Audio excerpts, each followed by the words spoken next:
Hello there, and welcome to JJ Painting. As you can see, we've got a slightly different background today. That's just because I thought I'd change it up a little bit. You know, I like to keep people on their toes. You never know what's going to come around next. So this is what we're doing today. And as you can see, it's a long one. We're doing a review of a codex. I've not redone these before, but I thought I'd give it a shot because I'm a Death Guard player. I've seen Death Guard as they've changed from 3.5, which was way back in the early 2000s, to now in the slightly less early 2000s, and here's my thoughts on how the codex has changed. Now, before we go into it, the first thing I want to say is that I'm not going to be going through it line by line, every data sheet and every stat. That's not what we're about. This one's going to be all about what's changed, how it's changed, what it means to you as players, what it means to those of you who are interested in starting Death Guard in your own time, and what it means as a codex, if a 9th edition, as opposed to the one we've just walked away from. Because obviously we've gone from this codex to this codex, and there are changes that are probably just as interesting to talk about as the highlights of the new one. So, this is what we're painting today, because it's Death Guard review. We have to paint something from the Death Guard, and I've been meant broadly is what has changed.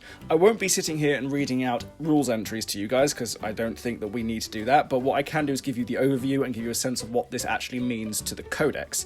So the first big change is obviously Disgusting Resilience. Before it worked as a way to negate wounds, the way it works now is -1 to damage weapons. Now that's quite an interesting one, and that's had a lot of speculation about it, but what it means in practical terms is far more important than how it may have read when people first read it. Because you have to remember that Plague Marines now have 2 wounds, and the Terminators all now have an extra wound as well, as do many of the characters in the Death Guard Codex. And what that means in practical terms is that the Disgusting Resilience rule, Disgusting Resilience doesn't work as well against single damage weapons, such as las guns, bolt guns, and other weapons of that caliber. But when you put it against things like heavy bolters, or multi-melters, or rocket launchers in crack rocket form, what it does mean is you start to reduce the overall amount of damage from higher damage output weapons, and when you have multi-wound models as a basis within your army, that's actually a very different way of looking at it, and it's far more useful. Now, what it also means is that for those of you who were playing Death Guard from time immemorial, now need to remember you have 2 wounds, and you are toughness 5 on your basic infantry unit. They are a bit more expensive, obviously, but that means that they are a bit more survivable when it comes to being targeted by larger weapons and larger guns. Now, this brings me on to my next change. In the core of the codex is Death to the False Emperor is gone. However, what has come into it now is that virtually every infantry model has an extra attack. So your basic Plague Marine has 2 wounds and 2 attacks, so that does bring them in line with things like Primaris Marines, whereas the Terminators tend to have 3, in some cases 4, and in one case 5 attacks, which is a lot of attacks for an infantry model that isn't a character. As I'm sure we'll all agree, that is quite a substantial change that we've not seen anywhere before, and it's actually quite rare to see that anywhere else within the Space Marine range, Loyalist or Traitor, to have that many attacks. And this is a really interesting point that we'll get to in a minute about how the Death Guard seem to have gone from being an army characterised by its toughness to an army that is now slowly being more characterised by its damage output, but like I said, we'll get to that shortly.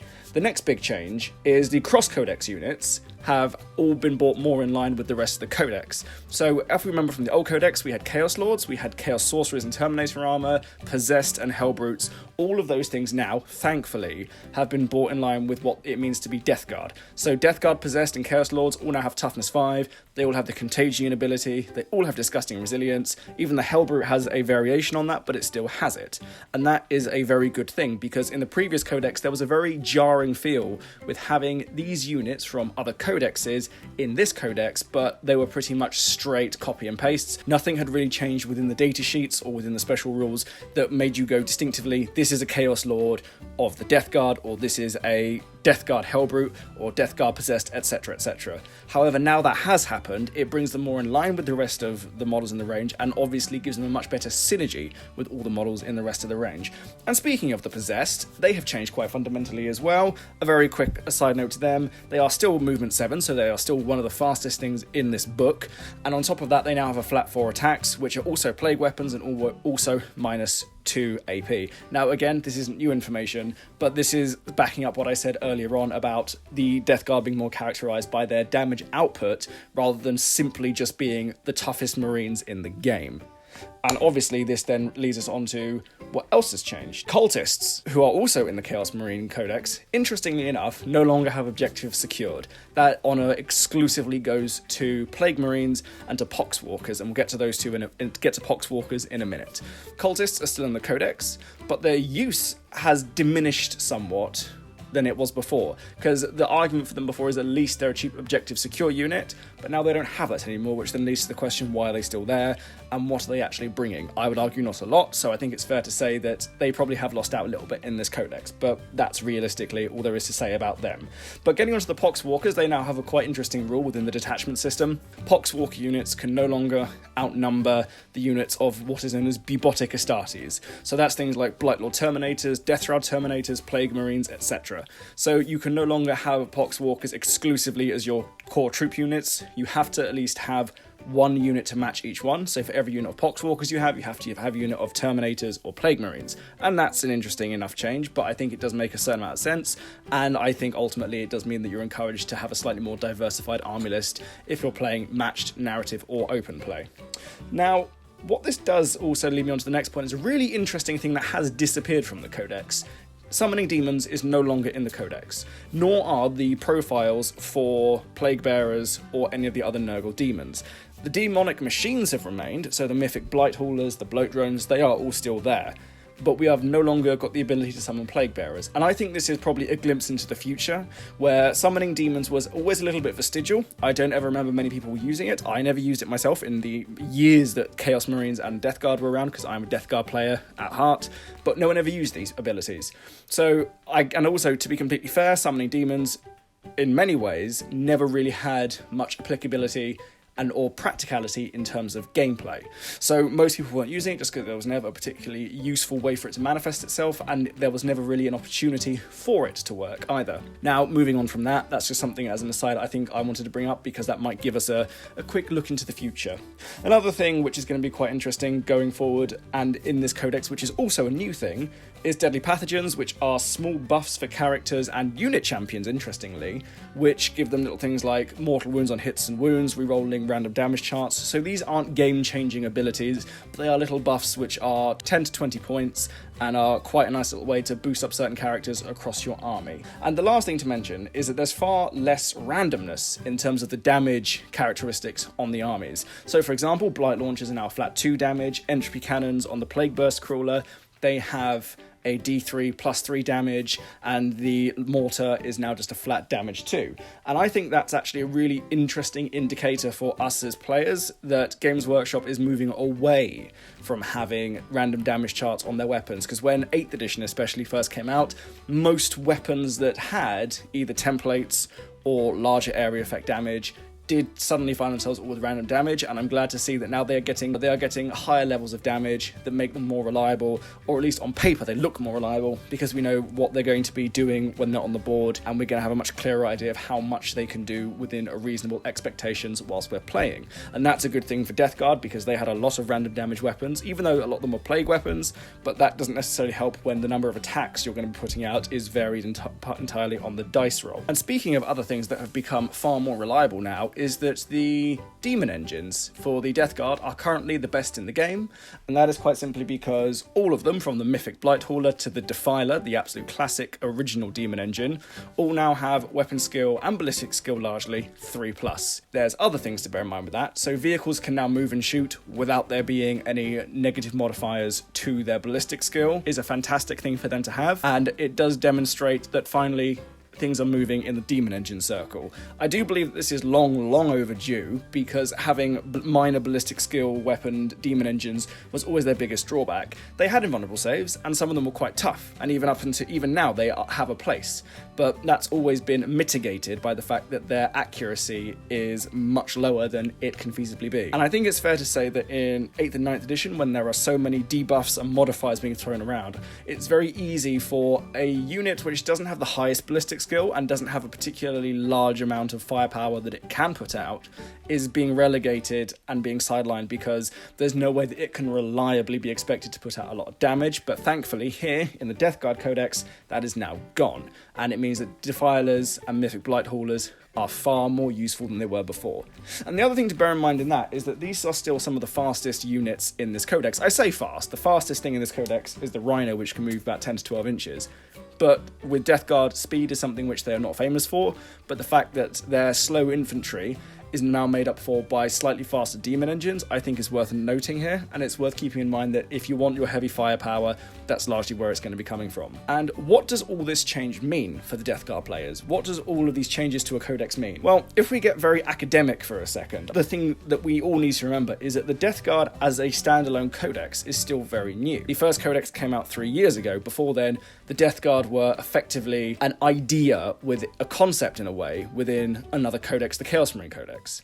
Now, if we think back to 3.5, they did kind of have their own Legion traits back then, but they didn't have any unique models to the same way they have now. And the range they have now and the rules they have now and everything they have now is still very new. So what's happened here is that a lot of those ideas you can still see from the old codex, but now they've been built upon in this newer codex, which allows us to do more with the models we have, and also gives us more incentive to go out and start using other models that we may not have at the moment. I return to the example of the Death Guard Chaos Lords and the Death Guard Sorcerers, who in the previous edition weren't toughness 5, didn't have disgusting resilience, but now they do, and so they have a much more valid place within the Death Guard army overall. And I think that's one of the big changes, is that we now have a much better synergy within this codex across all the units, and I really think that's going to help people look at the whole codex as usable and applicable, rather than just picking certain units that they think are more Death Guard than others. But then this of course brings me to my next point about, in very practical gameplay terms as well, the other thing that is different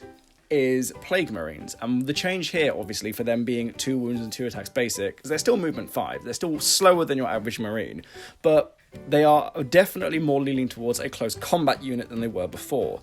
Even if, without trying to go into their datasheet too much, it's probably worth noting that in the previous edition, you could have a whole unit of them where they all have 2 Plague Knives. Now, you're limited to only 1 in 5, but before we start getting ahead of ourselves and thinking that's a bad change, the 1 in 5 rule applies to Plague Knives, Bubotic Axes, Flails of Corruption, all their close combat weapons. Now you might be thinking, Josh, that's bad. But I want to say, no, it's not, because it doesn't work the same way where tactical squads have 1 in 5 can have Plasma Gun, Grav Gun, or Flamer. This is an additional one. So when I say 1 in 5 can have a Bubotic Axe, or a Mace of Contagion, or a Flail of Corruption, that's separate for each one. So you can have a squad of 5 Plague Marines where you have your champion, and then you have 1 Bubotic Axe and Plague Knife, 1 guy with 2 Plague Knives, 1 guy with a Flail of Corruption, and 1 guy with a heavy weapon of choice. And the split is actually really interesting in and of itself, because in theory at the moment, you can have a 10-man unit of Plague Marines and have 2 Plasma Guns and 2 Plague Spewers, or 2 Melter Guns and 2 Blight Launchers, just because of how the demarcation in the Codex works. Now, that means that the Plague Marine has a far greater level of customizability and a far greater level of utility than it did in the previous edition, because before you were limited to having 2 special weapons and that was it. But now you can potentially have up to 4 and then build the rest of your loadout around it. What this means is that if you have more than 2 units of Plague Marines, you can run them as completely different units. You can have a close combat unit of Plague Marines, and you can have a slightly more ranged orientated unit of Plague Marines if you want. And another nice little thing is that the sigils and the icons are now far more useful. One puts out mortal wounds to units that are in range, and the other one helps unmodified 6 rolls wound the target automatically. And those are quite useful for relatively small amounts of points. I believe they're 10 points each. But again, this is turning into a bit too much of a overly deep dive into the specifics of the rules. But those are things which are useful to have, and they are things that help buff your Plague Marines just a little bit more. And what this realistically means as well for Plague Marine players is that you can now go back and re-customize your Plague Marines a bit more, because now it's more beneficial to start mixing and matching your squads. The only other thing I probably should mention is that you can no longer have 20 of them in a unit. But the interesting thing here is that a unit of 20 Plague Marines in the previous edition had the exact same number of wounds as a unit of 10 Plague Marines in this edition, and to a degree the exact same number of attacks, because now they have 2 attacks basic. And a final note on the Plague Marines is that if they have 2 close combat weapons like they did before, you guessed it, they now get 3 attacks each. So if your Bubotic Axe is being swung by a Plague Marine who also has a Plague Knife, you're now swinging a number of 3 attacks. And this gets back to what I'm saying, 2 close combat weapons gives them an extra attack. They don't have Death at False Emperor or Hateful Assault, unfortunately, but I would argue they don't need them. They're no longer situationally dependent on getting that 1 extra attack off.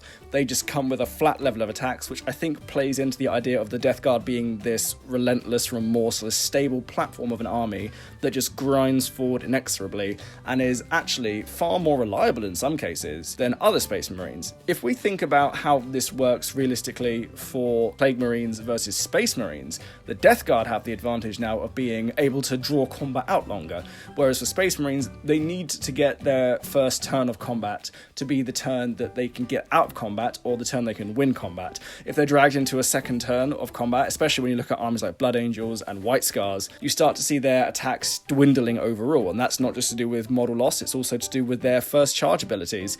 Death Guard are no longer reliant on that first turn combat win. They can simply stay in combat and reliably keep the number of attacks they had in the first turn of combat as they would if they were in combat for 4 turns, for example. Anyway, we've spent enough time dwelling on Plague Marines. I think it's also worth mentioning another highlight for me, and that's obviously the expansion of the stratagems and the Warlord traits. Now, what this means is the Contagions for some of the Plague companies work quite nicely as a Warlord trait, and which means that you have units with multiple Contagions walking around the board, which brings us back to the idea of there being multiple auras on every unit, and it means that just being in the zone of control of your army means that you're already doing damage to your opponent. You don't necessarily have to get up close in combat to start doing damage to them, you're already doing damage just by standing quite close to them in many respects. Now, obviously, the range of Contagion increases the more you're in combat for, like I should have said earlier, but it does, which is very good for you as a Death Guard player, because it means the longer the game lasts, the more dangerous your army gets, even as it will inevitably start shrinking as you take casualties. But that doesn't necessarily mean that you yourself are going to start losing out. If anything, it does mean that your opponent is playing not just against you, but against the clock, because your army does start to get more dangerous the longer it's on the board. In a weird way, this does sort of reflect what you get with Drakari with their power from pain abilities, where they start each turn to gain more and more advantages the longer the game goes on.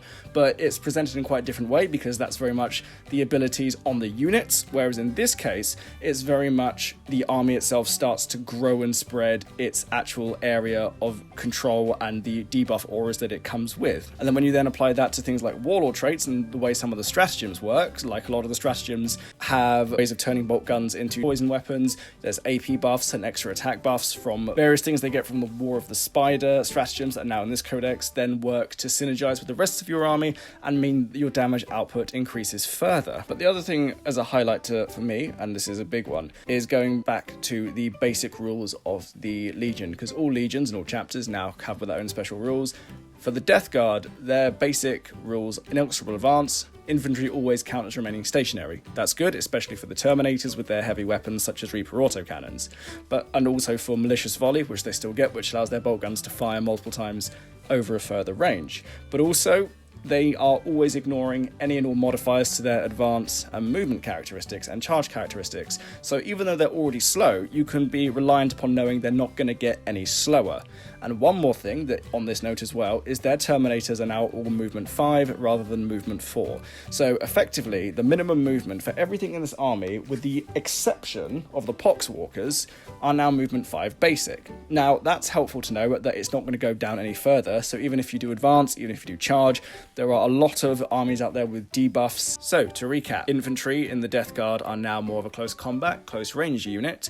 All the units within the Death Guard now fall under the general Death Guard Special Rules banner, so high toughness, Contagions, and their unit and legion abilities. Demonic vehicles are now far better in combat and at shooting. Your vehicles, as a side note, will be the basis of the majority of your heavy weapons fire, so thankfully things like Predators and Land Raiders remain in the Codex.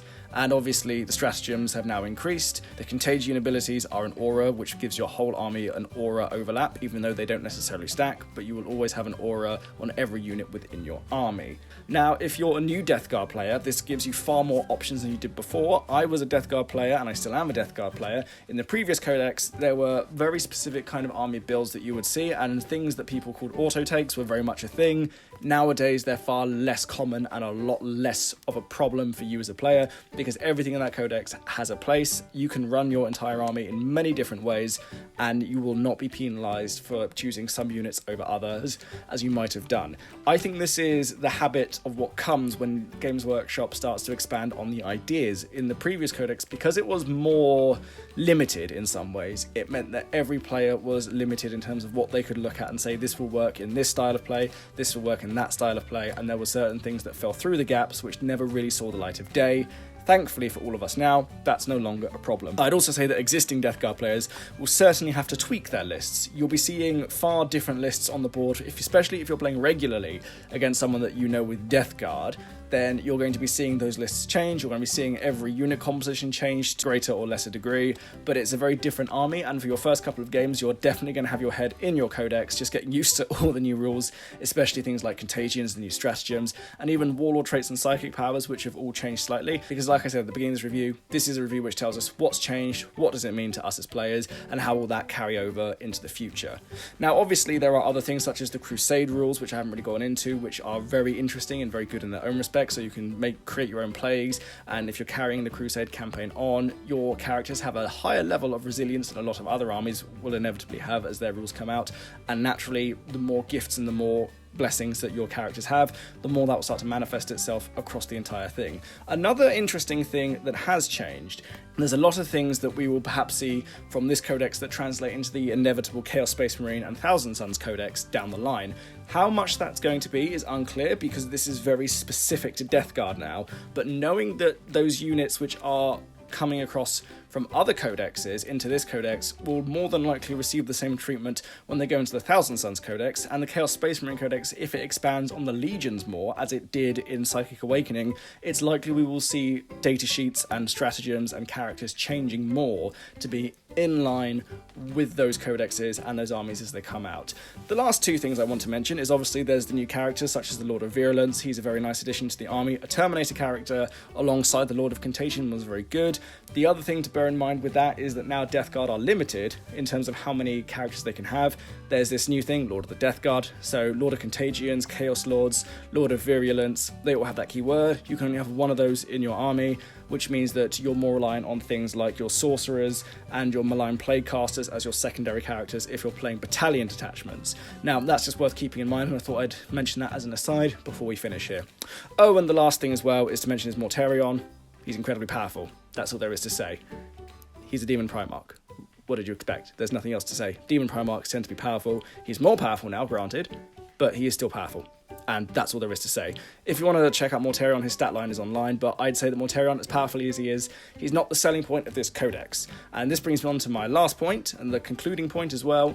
Is this codex good? The resounding answer is yes. Very different, like I said, to the previous codex, but it's a very positive kind of different. Every idea that was in the previous codex, the good ones have been built upon, the ones which were less good have either been tweaked quite heavily or removed to make room for other things that are more suited to what this army needed. I think it's the kind of army that if you're wanting to branch out, especially if you don't really play a lot of Chaos Marines, this is a really good starting point, I think, because it gives us an idea as to what Chaos Marines may look like in the future, and Death Guard themselves are now probably one of the most exciting armies in 40k thanks to this new codex. And overall, I think it's worth mentioning as well, as a Death Guard player, I've seen them grow and change for about 15 years now.